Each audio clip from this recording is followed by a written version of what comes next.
negara-negara OKI itu telah menampilkan seluruh pandangan-pandangan dari seluruh menteri. Dan saya sangat senang mendengar pidato menteri kita, sangat jelas sekali. Nah, tetapi memang tidak semua menteri luar negeri itu bersikap sama seperti yang kita harapkan ya. Nah, apalagi memang kita tahu beberapa negara, Saudi Arabia, Uni Arab, Mesir, dan beberapa lain itu sudah membuka hubungan membuka normalisasi hubungan diplomatik dengan Israel. Meskipun saya dengar, mohon dikoreksi, meskipun saya dengar bahwa tindakan-tindakan agresi militer Israel terhadap masyarakat di Gaza itu juga telah menimbulkan kejengkelan. Tetapi ya tidak cukup kejengkelan karena kejengkelan tidak bisa menyelesaikan masalah. Dan saya kira kendala yang dihadapi oleh negara tadi seperti Mesir itu jelas sekali. Meskipun saya dengar Saudi atau mana itu telah memberikan donasi untuk kemanusiaan. Ya itu penting, itu penting. Tetapi ada langkah-langkah konkret yang mestinya harus dilakukan. Jadi tantangan kita, kalau boleh juga disebut tantangan atau masalah kita itu, masalah dunia Islam itu antara lain Oki belum berhasil untuk mengkonsolidasikan diri menjadi kekuatan yang efektif. Nah, sebetulnya gagasan beberapa hari yang lalu untuk sidang darurat, tapi yang efektif bisa membuat keputusan yang yang efektif itu memang diharapkan, tapi memang belum. Nah, saya melihat sebetulnya langkah-langkah yang dilakukan itu kan ada tiga paling tidak. Pertama, eh, penyelesaian melalui diplomatik ya. Upaya-upaya diplomatik yang sampai sekarang itu terus dilakukan dan pemerintah Indonesia itu sangat proaktif ya untuk melakukan pembicaraan-pembicaraan diplomatik di tingkat internasional dengan berbagai negara baik OKI maupun negara-negara lain, negara-negara sahabat lain. Ini memang terus dilakukan. Tapi memang kami memandang bahwa seandainya Amerika itu bisa dipengaruhi ya dengan upaya-upaya diplomatik untuk untuk berbicara dengan nurani sebagai as a human, ya as a president and also as a human ya, untuk membaca dan memutuskan keputusan-keputusan penting di dalam melakukan perubahan situasi di sana. Paling tidak ada upaya-upaya untuk melakukan gencatan senjata. Nah, saya kira pasukan perdamaian itu menjadi sangat penting. Nah, ini saya kira ini tugas negara ya. Dalam surat MUI poin pertama pada Presiden Amerika kita juga meminta bisa dikirimlah pasukan perdamaian. Saya tidak tahu gagasan ini juga apakah saya kira nanti Pak Bagus bisa menjelaskan pengiriman pasukan perdamaian untuk melakukan proses-proses peacemaking ya. Nah, tapi ada juga yang jalan ekstrim adalah pendekatan-pendekatan militer. Kalau pendekatan militer itu ya saling serang. Yang hasilnya seperti tadi pembicaraan sebelum kita memulai dengan Pak Bagus itu ya yang terjadi bukan peperangan tapi destruction. Jadi saling menghancurkan dan yang menjadi korban ya bukan tentara bukan militer tapi ya anak-anak yang tidak berdosa kemudian perempuan dan sebagainya. Nah yang seperti ini kemudian menimbulkan sentimen kemanusiaan. Bagian terakhir Bapak Ibu sekalian saya ingin menyampaikan eh, dalam pandangan kami ini memang perlu ada satu gerakan bersama di samping yang dilakukan oleh negara, oleh pemerintah yang terus dilakukan selama ini, diplomatik dan sebagainya itu, saya kira kekuatan-kekuatan civil society itu perlu secara lebih terkonsolidasi untuk bersama-sama memberikan pandangan solusi, paling tidak memberikan semangat kepada berbagai pihak. Nah, dalam kaitan ini supaya konflik itu selesai, kemudian pihak-pihak yang ya selesai, baik itu dari kalangan internal umat Islam antara Fatah dan Hamas misalnya itu sudahlah itu harus selesaikan, tidak perlu ada konflik karena ini akan merugikan. Dan yang kedua ya tentang Israel dan tentu hubungan-hubungan dengan negara-negara Timur Tengah sana. Nah, kekuatan inilah yang pernah saya sampaikan di dalam beberapa statement MUI yang kemudian kami wujudkan dalam bentuk ini, dukungan yang kami sebutkan sebagai Gerakan Aliansi Civil Society Indonesia untuk sanksi internasional terhadap Israel. Mengapa sanksi internasional? Karena kami melihat sudah terlampau banyak dosa-dosa yang dilakukan, kesalahan-kesalahan yang dilakukan oleh Israel dalam waktu yang panjang dan tidak pernah bisa dihentikan. Nah, sudah saatnya saya kira kekuatan civil society ini memberikan dukungan kepada lembaga-lembaga internasional seperti PBB, kemudian OKI, atau lembaga-lembaga lain atau masyarakat internasional lain untuk memberikan dukungan agar ada political will, ada keinginan yang kuat untuk membawa Israel ke pengadilan internasional. Nah, saya tidak tahu ini mungkin atau tidak mungkin. Saya kira ini gerakan moral yang berusaha untuk mengambil salah satu cara ya dalam penyelesaian salah satu cara penyelesaian konflik di sana di Palestina itu. Nah, alhamdulillah sebagai informasi eh, gerakan aliansi ini sampai jam sekarang ini terus mengalir dukungan. Kalau boleh sekejap saya akan menyebutkan sejak kemarin siang sampai hari ini ketika saya sedang berbicara ini sudah didukung oleh 11.003 orang yang memberikan dukungan, memberikan support kepada lembaga-lembaga internasional untuk memberikan sanksi internasional. Nah, ini kita Nah, menurut rencana Pak Bagus dan Bapak sekalian, ini akan kami sampaikan kepada kedutaan Palestina, kepada kedutaan Amerika, tentunya kepada Menlu. Nanti akan kami informasikan lebih lanjut. Saya kira ini beberapa hal yang menurut kami penting. Terakhir sekali tadi sudah menyebutkan sebagai salah satu bentuk konkret kepedulian bangsa Indonesia terhadap Palestina secara umum. Sejak tahun 2019 MUI telah mendapatkan kepercayaan untuk membangun rumah sakit di Hebron. Namanya RSIH, Rumah Sakit Indonesia Hebron, sejak tahun 2019. Nah, alhamdulillah pada waktu yang lalu memang ada sedikit kendala karena COVID dan kemudian kita diterpa oleh bencana yang beruntun sehingga agak tersendat. Nah, alhamdulillah kepanitiaan baru, kebetulan saya menjadi ketua panitia pembangunan rumah sakit Indonesia Hebron, itu mulai menggerakkan dan alhamdulillah eh, per hari ini Pak Bagus dan Bapak-Bapak sekalian, kami sudah mendapatkan suntikan baru sebesar 6M. 6M. Dan ini akan segera akan kita sampaikan.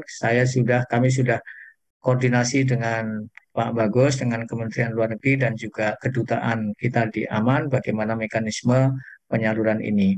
Memang Pak Bagus menganjurkan ini MUI perlu ke sana, tapi situasinya begini agak berat juga ya. Agak berat nanti bisa ke sana tapi nggak bisa pulang ini. Dan saya kira nanti kita bisa cari cara toh di sana itu ada mitra ya, ada mitra yang dipercaya, relawan yang bisa dipercaya, termasuk salah satu di antaranya Bang Onim ini. Nah, nanti akan kita pikirkan bagaimana mekanismenya. Saya kira ini sekali lagi saya ingin menyampaikan apresiasi atas acara ini. Sekian, bila taufik walhidayah. Assalamualaikum warahmatullahi wabarakatuh. Waalaikumsalam warahmatullahi wabarakatuh. Terima kasih Profesor Sudarnoto Abdul Hakim, Ketua MUI Bidang Hubungan Luar Negeri yang sudah memberikan paparannya sebagai pembicara kunci kita pada seminar ini. Baiklah Bapak dan Ibu sekalian, kita akan bersiap masuk dalam sesi seminar kita. Saya akan serahkan kepada sahabat saya, saudara saya, Mas Mas Ajat yang nanti akan memandu sesi seminar ini. Dipersilahkan, Mas. Oke, Bismillahirrahmanirrahim. Suara saya terdengar jelas, Bu Indra? Sip. Oke.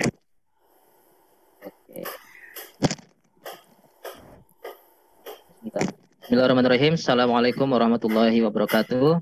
Waalaikumsalam. Waalaikumsalam warahmatullahi. Alhamdulillah, nahmadu wa nasta'inuhu wa nastaghfiruh wa na'udzubillahi min sururi anfusina wa min sayyiati a'malina. May yahdihillahu fala mudhillalah wa may yudlil fala hadiyalah. Asyhadu an la ilaha illallah wa la syarikalah wa asyhadu anna Muhammadan abduhu wa rasuluhu la nabiyya ba'dah. Alhamdulillah, ya, yang sama-sama kita hormati Prof. Sudarnoto Abdul Hakim, Ketua MUI Bidang Hubungan Luar Negeri, Pak Presiden Rumah Produktif Indonesia, Mas Yanwari Syukur, serta keempat pembicara kita yang tampaknya sudah tidak sabar ya ingin menyampaikan pandangan-pandangannya. Bapak Ibu sekalian yang dirahmati Allah Subhanahu wa taala, acara ini bekerja sama antara RPI dan juga Nusantara Palestine Center. Nanti mungkin di akhir akan ada sedikit presentasi dari NPC. Untuk sesi diskusi kita pada siang hari ini kurang lebih ada 4 pembicara, diantaranya adalah Pak Bagus Hendraning Kobarsi untuk pembicara yang pertama, Direktur Timur Tengah Kementerian Luar Negeri. Kebetulan beliau jam 3 nanti ya akan ada kegiatan, jadi dipersilakan untuk menyampaikan pandangannya serta beberapa poin yang berkaitan dengan diplomasi ya dari Kementerian Luar Negeri berkaitan dengan isu Palestina dan juga Israel. Untuk pembicara yang kedua, insya Allah nanti akan ada live report dari Bang Onim, Abdillah Onim, yang juga merupakan founder Nusantara Palestine Center, salah seorang jurnalis Indonesia yang berada di Gaza dan sudah berkeluarga di sana juga gitu ya.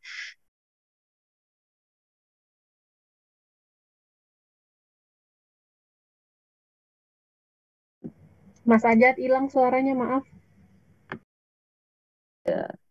Saya termute nih, ada yang mute. Oke.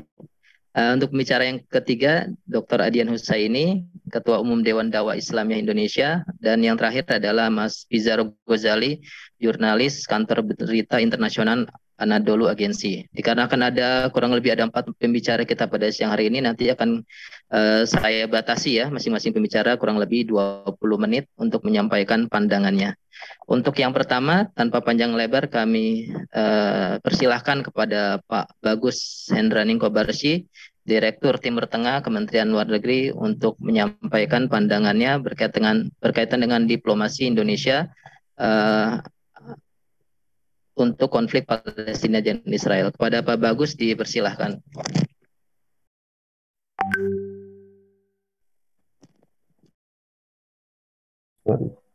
Terima kasih. Assalamualaikum warahmatullahi wabarakatuh. Yang kami hormati Bapak Yanwardi Syukur, Presiden Perkumpulan Rumah Produktif Indonesia, kemudian Bapak Kiai Haji Profesor Sudarnoto Abdul Hakim, Ketua MUI Bidang Hubungan Luar Negeri. Kami sering berhubungan, Pak.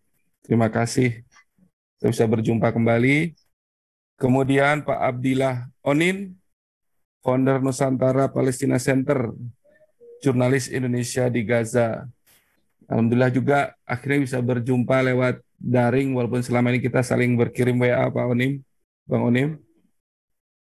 Kemudian Pak yang kami hormati Pak Bizarro Ghazali, jurnalis kantor berita internasional Anadolu Agency. Salam kenal, saya sering membaca media ini dan alhamdulillah senang bisa bertemu. Kemudian Bapak Dr. Hadian Usaini, Ketua Umum Dewan Dakwah Islamiyah Indonesia. Sebenarnya dulu saya ada salah satu selalu hadir kalau Pak Adian bedah buku, Pak, tahun-tahun 90-an akhir lah. Ketika itu banyak buku-buku yang Pak Adian Husaini bedah dan saya termasuk orang yang ketika itu sering hadir ke acara-acara tersebut. Alhamdulillah pada hari ini kita bisa bertemu semua dan suatu kehormatan buat kami di sini diundang untuk hadir bersama-sama. Kami mewakili Pak Jubir sebetulnya karena beliau ada acara yang lain Eh, Nanti kami akan sampaikan apa yang bisa kami sampaikan di sini dan insya Allah nanti akan bermanfaat buat kita semua. Kalau boleh kami mau share screen ya Pak ya. Mohon izin Pak Moderator. Silakan Pak Bagus. Sudah saya jadikan co-host, insya Allah bisa. Siap. Iya Pak.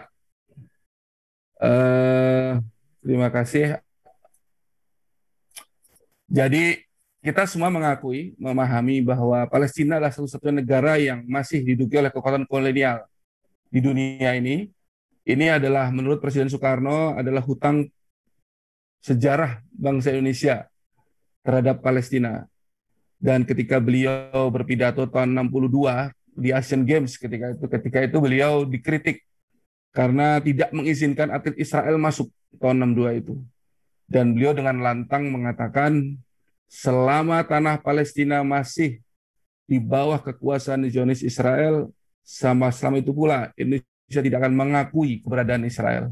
Dan diwujudkan dengan menolak kehadiran atlet-atlet Israel dalam Asian Games tersebut. Nah, sekarang kita lihat gangguan itu banyak sekali. Gangguan terhadap pelaksanaan ibadah yang paling kita lihat selama bulan Ramadan khususnya, yang memuncak dengan kejadian Sheikh Jarrah, kemudian illegal statement, merajalela, termasuk juga pemicu dari Sheikh Jarrah itu yang kami pahami juga adalah illegal statement, aneksasi, dan sebetulnya kalau dirunut-runut itu pemilikan tanah sejak zaman Turki Utsmani. Kemudian pergerakan orang Islam dibatasi ya, itu ada gerbang tua Damaskus namanya di Masjid Al-Aqsa itu yang dibuat barikade. Sengaja memang ini dibuat barikade oleh orang-orang ekstremis Yahudi untuk membatasi pergerakan umat Islam. Bukan orang Islam sebetulnya, juga warga yang lain, warga Palestina. Dan yang terakhir, hak Palestina dihilangkan. Bukan dihilangkan dalam arti semakin sulit, semakin berat buat warga Palestina untuk mengurus hal-hal yang sederhana, misalnya surat hak milik, kemudian surat kelahiran dan sebagainya, dan semakin dipersulit, semakin susah. Nah, ini hutang sejarah ini yang sekarang harus kita emban. Menghadapi kemarin konflik yang luar biasa yang disusul dengan gempuran terhadap basis-basis perlawanan Palestina di Gaza. Maka pemerintah Indonesia dalam hal ini Bapak Presiden pada 10 Mei 2021 telah mengeluarkan pernyataan untuk mengutuk tindakan pengusiran paksa warga Palestina dari Sheikh Jarrah, Yerusalem Timur, dan penggunaan kekerasan terhadap warga sipil Palestina di Masjid Al-Aqsa. Kemudian Presiden RI mendesak Dewan Keamanan PBB untuk mengambil tindakan atas pelanggaran berulang yang dilakukan oleh Israel. Dan Indonesia akan terus berdiri berpihak pada rakyat Palestina.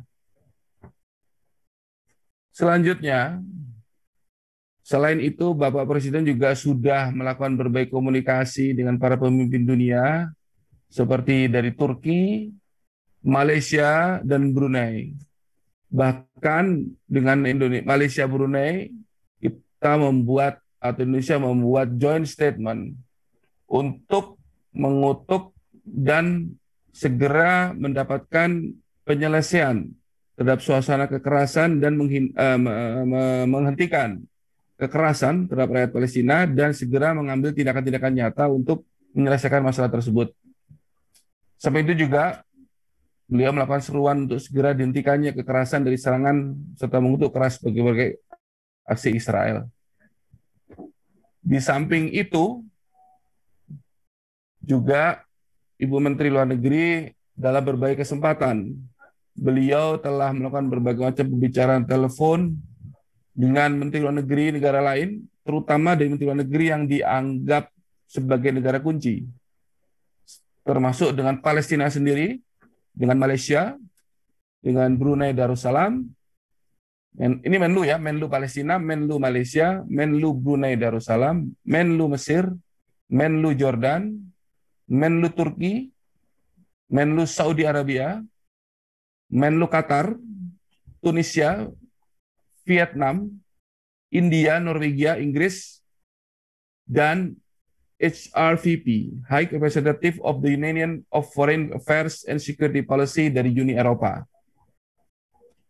Yang kedua, beliau berhadiri dan berperan aktif dalam sidang tingkat menteri OKI yang baru saja dilaksanakan tanggal 16 Mei lalu secara daring untuk mendorong DKPBB mengambil langkah tegas terhadap Israel.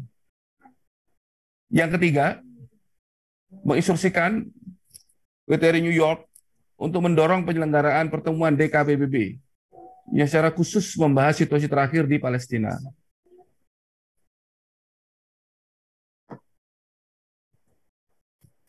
Di samping itu, yang dilakukan adalah kita melakukan forum gerakan non-blok, melakukan pendekatan kepada Azerbaijan sebagai ketua gerakan non-blok untuk segera menyelenggarakan pertemuan luar biasa mengenai situasi terakhir di Palestina. Nah, tanggal 16 yang lalu, itu DKPBB mengalami kegagalan untuk mengambil sikap tegas. Untuk itu, Indonesia telah sekarang dan sudah melakukan dan akan terus melakukan menggalang dukungan bersama-sama negara-negara negara Islam khususnya dan negara-negara lain untuk menyelenggarakan emergency session Majelis Umum Perserikatan Bangsa-Bangsa. Kemudian juga melalui PTRI Jenewa, PTRI itu perwakilan tetap Republik Indonesia di Jenewa, Indonesia akan mendorong pembahasan persoalan khusus mengenai pelanggaran HAM yang dilakukan oleh Israel dalam pertemuan Dewan HAM PBB yang akan berlangsung pada bulan Juni mendatang. Selanjutnya juga beliau juga melakukan komunikasi dengan WNI di Palestina, termasuk juga berkomunikasi dengan Bang Onim untuk mengecek langsung seperti apa kondisi yang ada di Palestina, khususnya di Gaza dan di Yerusalem. Nah, kemarin pernyataan Menlu dalam sidang OKI tanggal 16 Mei itu ada 3 hal yang utama.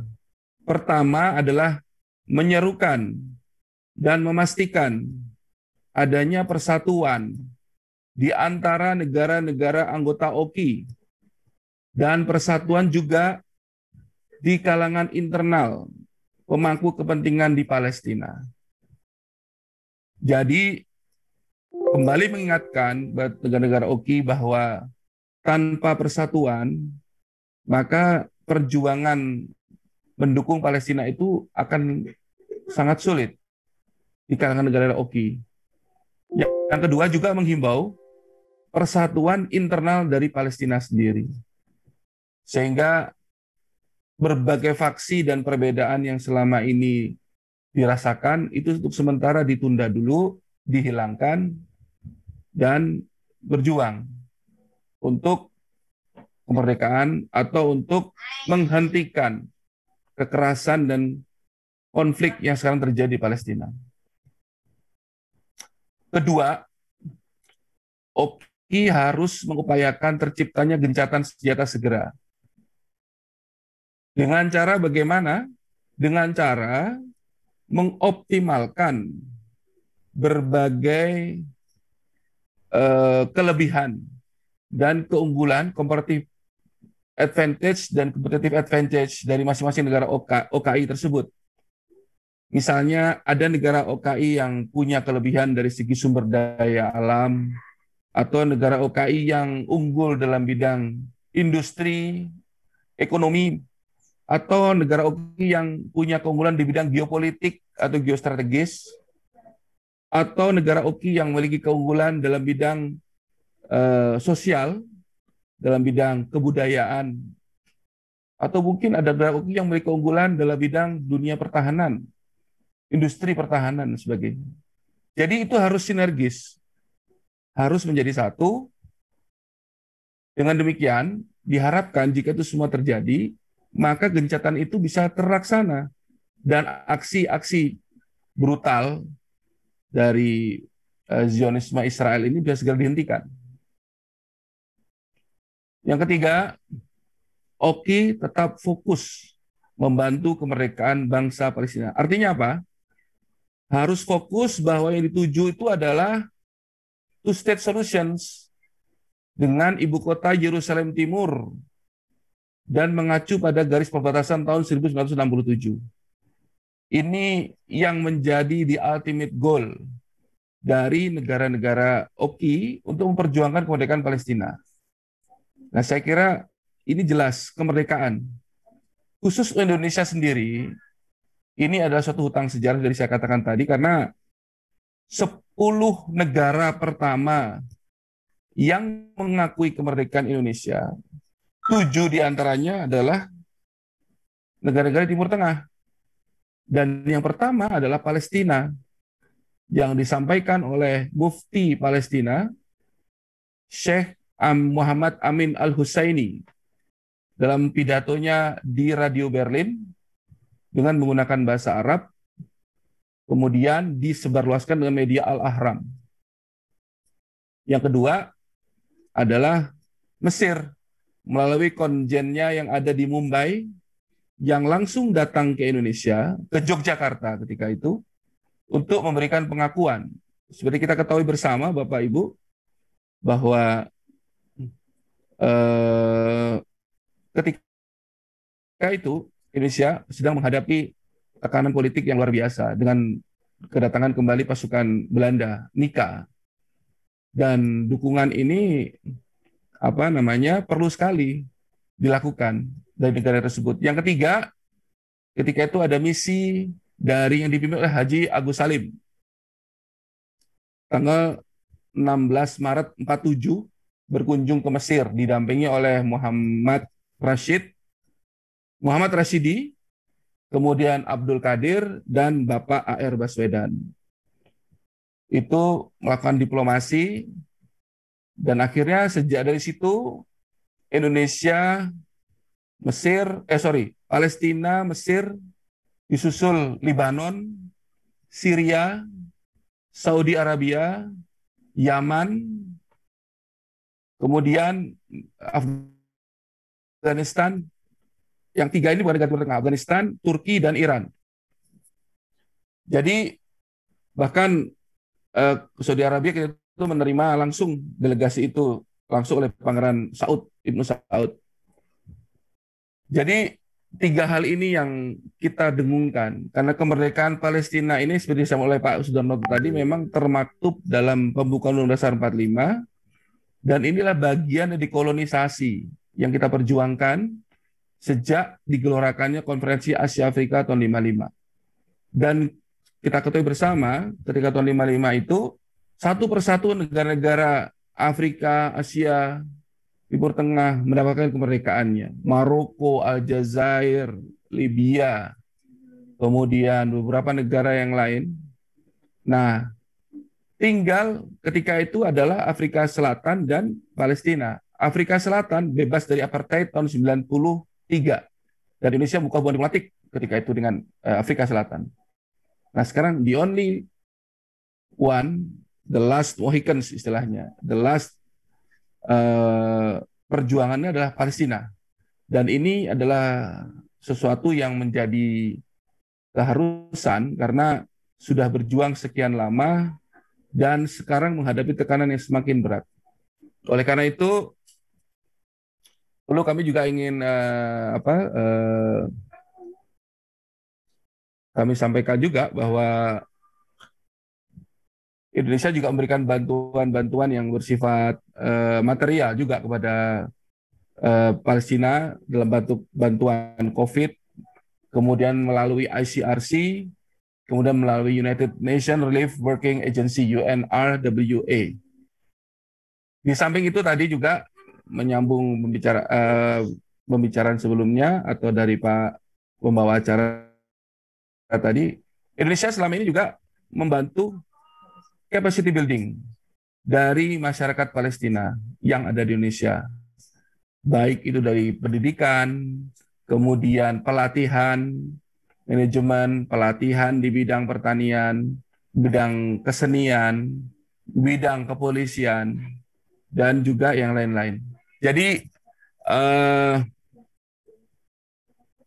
banyak sekali masyarakat Palestina yang mengenyam pendidikan di Jakarta, di Indonesia, tersebar di perguruan tinggi, dan mereka itu menuntut ilmu yang luar biasa strategis ya, teknik elektro, teknik mesin, teknik informatika, kemudian beberapa saya waktu melihat ada kedokteran, kemudian manajemen dan sebagainya.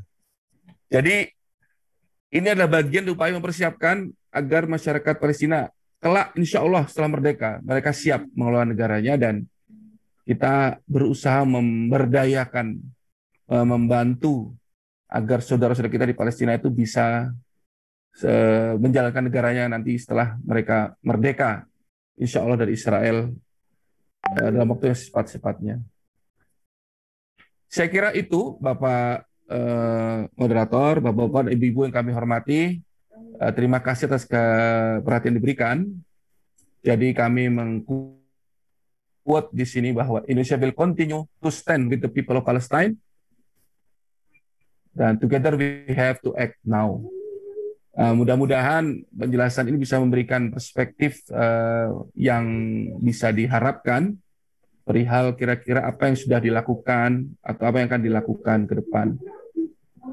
Kedepannya tentu kita terus menggunakan berbagai macam mekanisme baik di level multilateral, regional, dan Indonesia sekarang adalah Wakil Ketua United Nations Commission of the Palestine of Alienable Right of the Palestinian People. Kita udah wakil ketua di situ, dan di kesempatan di situ juga pergunakan untuk memperjuangkan hak-hak dasar dari rakyat Palestina. Saya kira itu Pak Moderator. Mohon maaf jika agak terlalu lama. Terima kasih atas perhatian diberikan, dan insya Allah pertemuan ini bisa memberikan manfaat yang optimal untuk kita semua dan juga untuk perjuangan saudara-saudara kita di Palestina. Terima kasih. Wassalamualaikum warahmatullahi wabarakatuh. Waalaikumsalam warahmatullahi wabarakatuh. Iya, terima kasih banyak pada Pak Bagus Hendra Ningkobarsi, Direktur Timur Tengah Kemenlu Republik Indonesia. Alhamdulillah, senang rasanya mendengar penjelasan atau public address ya dari pemerintah Indonesia, khususnya dari Kementerian Luar Negeri, bahwasanya kehangatan gitu ya, serta perhatian terhadap Palestina dari Indonesia tidak pernah luntur sampai dengan saat ini. Oke, kita lanjut ke bicara kita berikutnya, langsung atau live from Gaza. Pada Bang Onim sudah masih bersama kita, Bang Onim. Assalamualaikum, Bang Abdillah Onim. Assalamualaikum. Ya, bismillah. Alhamdulillah. Ya. Tafadhal Bang Onim, kami di sini di Indonesia ingin mendengar secara langsung bagaimana kondisi di sana. Terus kebetulan di sini ada dari Kemenlu juga, dari MU juga, kira-kira apa yang bisa kita upayakan untuk saudara-saudara kita di sana. Tafadhal. Ya. Syukran. Bismillahirrahmanirrahim. Assalamualaikum warahmatullahi wabarakatuh. Waalaikumsalam. Alhamdulillah, pada kesempatan ini kita diberikan karunia untuk saling bersilaturahim dalam rangka membicarakan tentang nasib manusia di Palestina. Yang pertama mungkin saya apresiasi kepada Rumah Produksi Indonesia yang telah menginisiasi acara ini. Yang kedua, apresiasi kepada pihak MUI yang telah merealisasikan sebuah rumah sakit simbol persahabatan antara Indonesia dan Palestina, yaitu di kota Hebron. Semoga lancar, dan tentunya kami dari NPC, saya sendiri siap mendukung demi kelancaran pembangunan rumah sakit Indonesia di kota Hebron. Apresiasi kepada Bapak Bagus, pihak Kementerian Luar Negeri yang alhamdulillah rutin dan sangat aktif mengontak saya untuk mengikuti kabar terkini, baik itu informasi Gaza, kabar warga Gaza, dan juga kabar WNI. Apresiasi kepada pihak Dewan Dakwah Indonesia yang alhamdulillah bergerak di bidang dakwah dalam rangka mengajak umat Islam untuk senantiasa memberikan dukungan dan kontribusi untuk saudara-saudara kita di Palestina. Apresiasi kepada pihak kantor berita Anadolu yang alhamdulillah bergerak di bidang media, dan juga apresiasi kepada teman-teman Nusantara Palestina Center yang alhamdulillah memiliki puluhan tim di Gaza, di Mesir, dan juga di Indonesia. Teman-teman yang saya hormati, alhamdulillah sampai dengan saat ini saya dan keluarga serta teman-teman warga negara Indonesia di Gaza masih di bawah lindungan Allah Subhanahu wa taala, di mana situasi di Gaza saat ini di seluruh wilayah Gaza tidak ada tempat yang aman untuk kami berlindung, tetapi kami hanya berlindung dan meminta perlindungan kepada Allah Subhanahu wa taala. Hari ini hari Senin hari Selasa tanggal 18 Mei tahun 2021, di mana telah berlangsung agresi ke wilayah jalur Gaza selama 9 hari, dan Kementerian Kesehatan di Palestina telah merilis berita sampai dengan saat ini yang menjadi korban untuk khusus di wilayah jalur Gaza, yaitu 212 orang warga Gaza meninggal dunia, 61 diantaranya ada anak-anak, sedangkan yang cedera 1.400 warga Gaza yang cedera. Untuk total korban yang meninggal dunia seluruh wilayah Palestina yaitu 221 orang warga Palestina meninggal dunia, sedangkan yang cedera totalnya untuk wilayah Palestina adalah 6.306. Perlu sampaikan bahwa saat ini memang pusat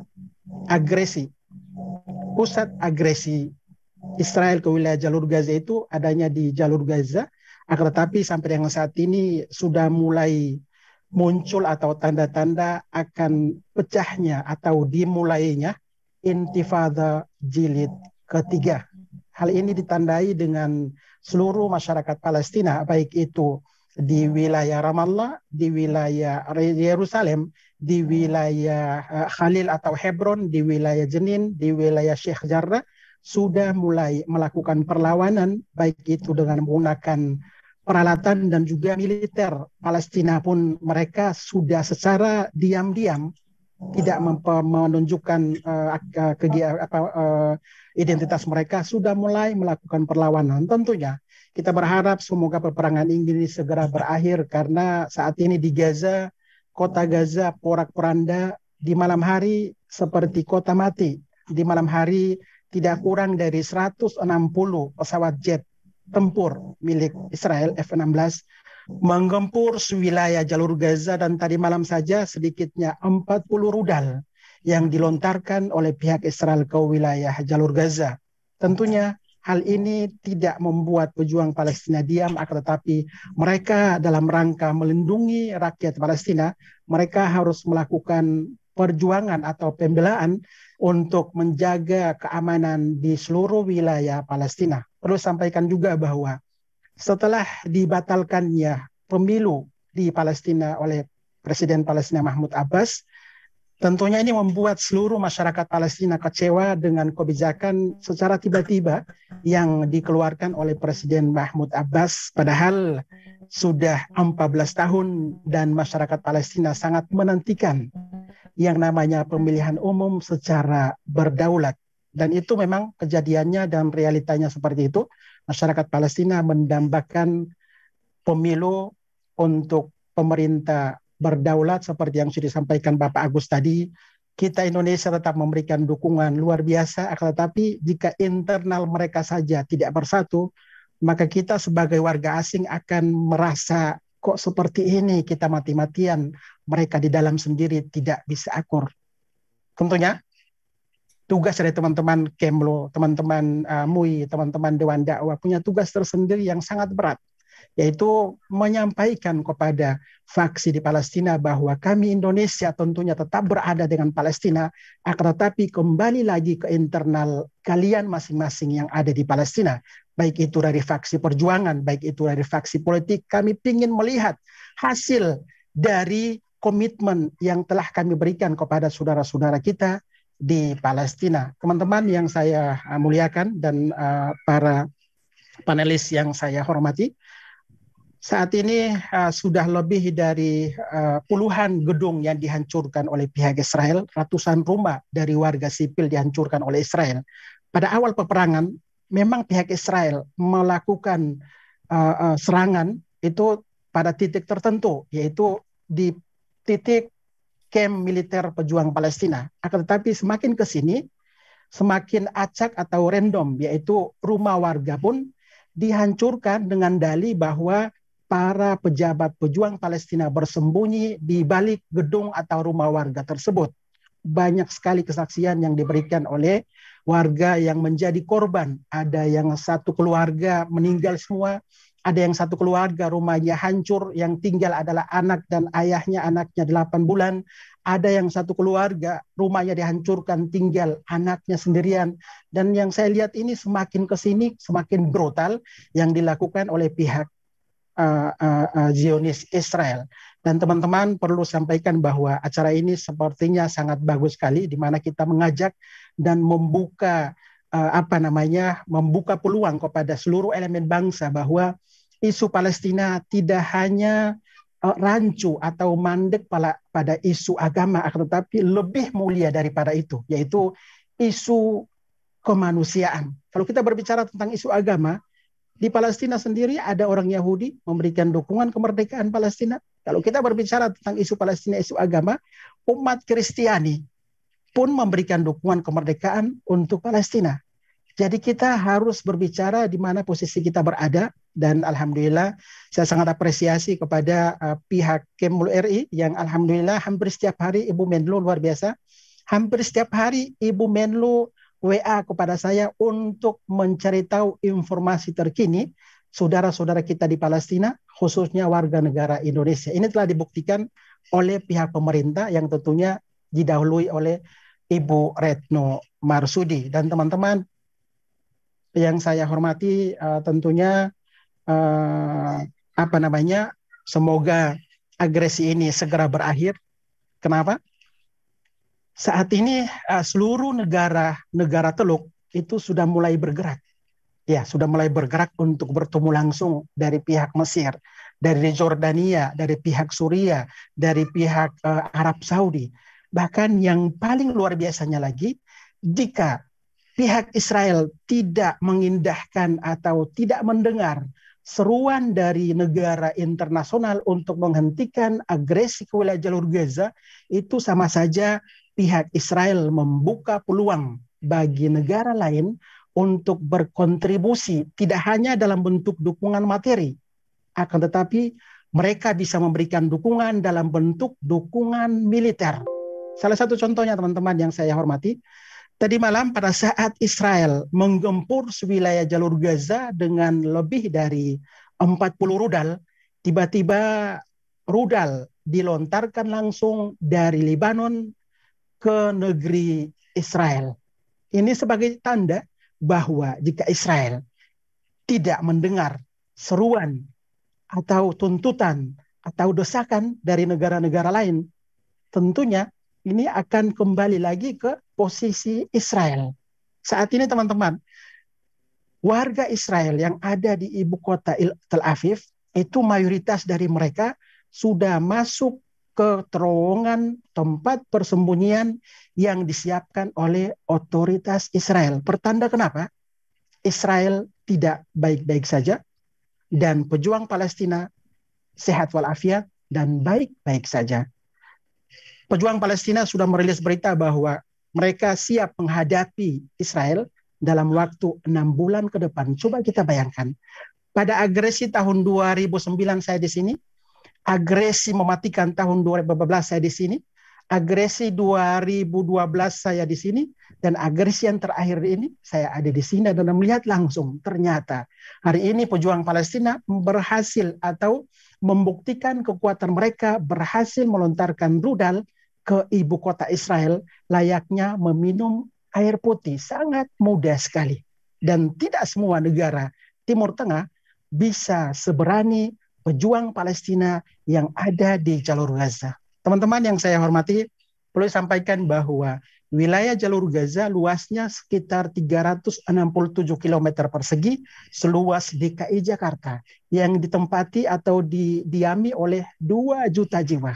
Kita bayangkan lebih dari 14 tahun wilayah Jalur Gaza diblokade oleh pihak Israel. Itu yang pertama. Yang kedua, sejak 14 tahun bantuan kemanusiaan sangat minim masuk ke wilayah Jalur Gaza.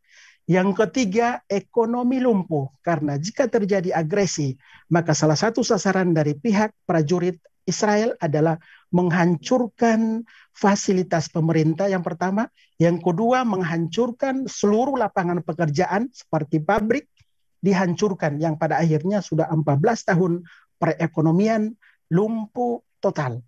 Yang keempat teman-teman, ditambah lagi dengan COVID-19 sampai dengan saat ini hari ini walaupun terjadi agresi, dalam satu hari tidak kurang dari 300 warga Gaza yang terinfeksi COVID-19. Yang kelima, pasien, ribuan pasien mengalami krisis obat-obatan. Dan yang keenam, ditambah lagi dengan agresi Israel ke wilayah jalur Gaza.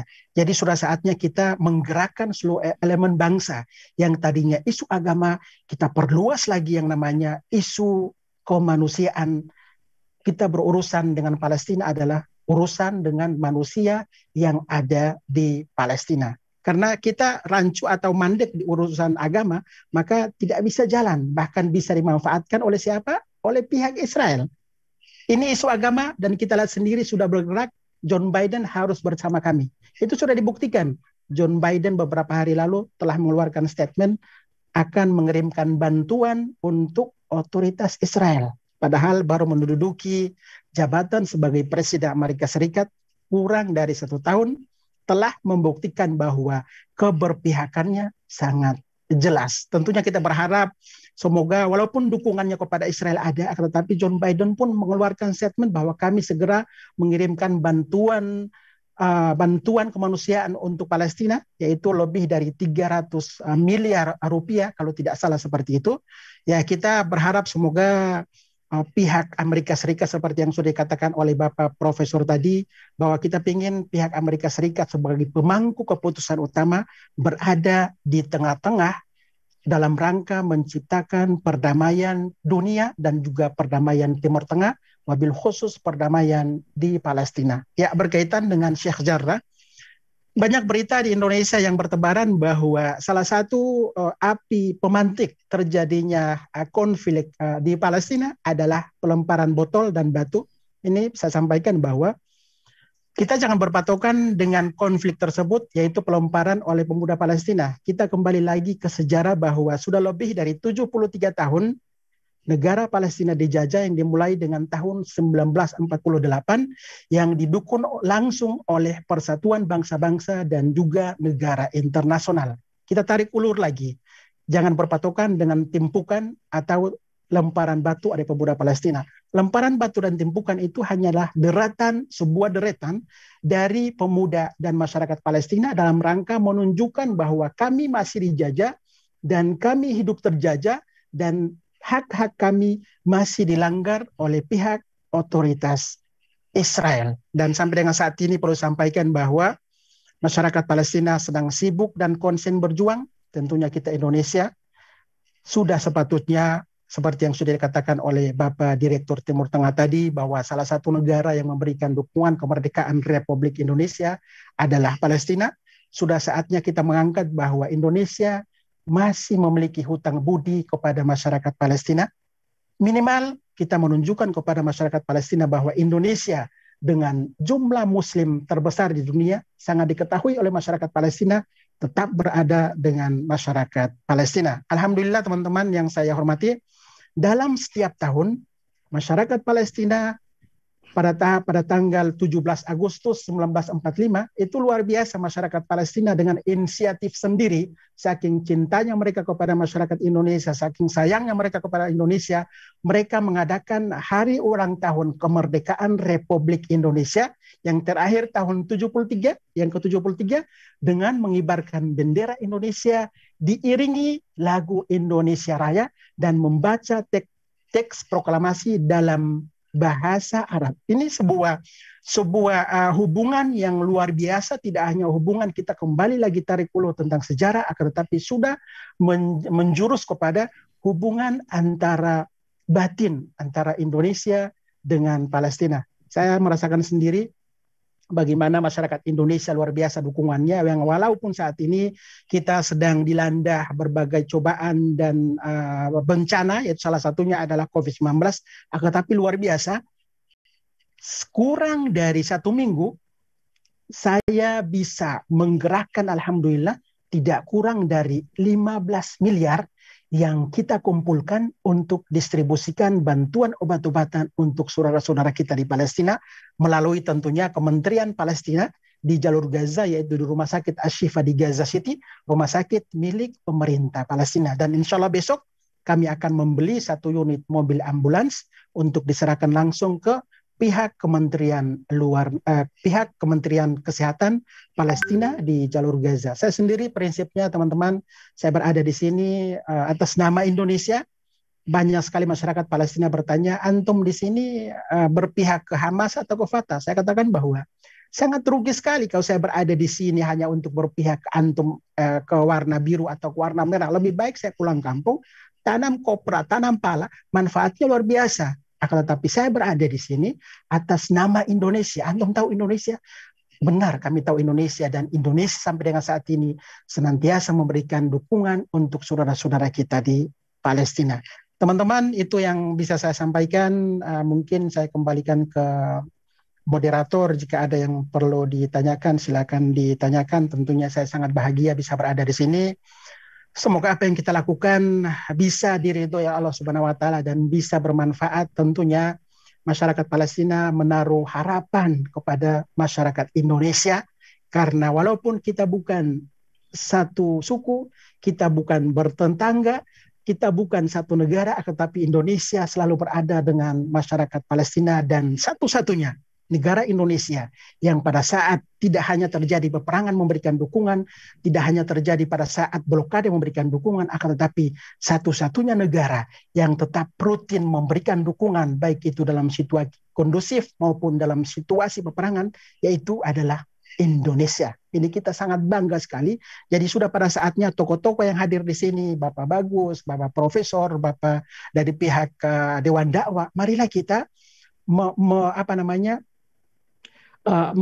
membawa, kita jadikan kapal Indonesia ini sebagai kapal untuk apa? Untuk membawa kemerdekaan masyarakat Palestina. Kita kawal kedermawaan Indonesia agar supaya semakin tertata kekuatan kita, semakin terlihat kekuatan kita nantinya, semakin mengarah kepada langkah konkret dalam rangka memberikan dukungan kemerdekaan untuk saudara-saudara kita di Palestina.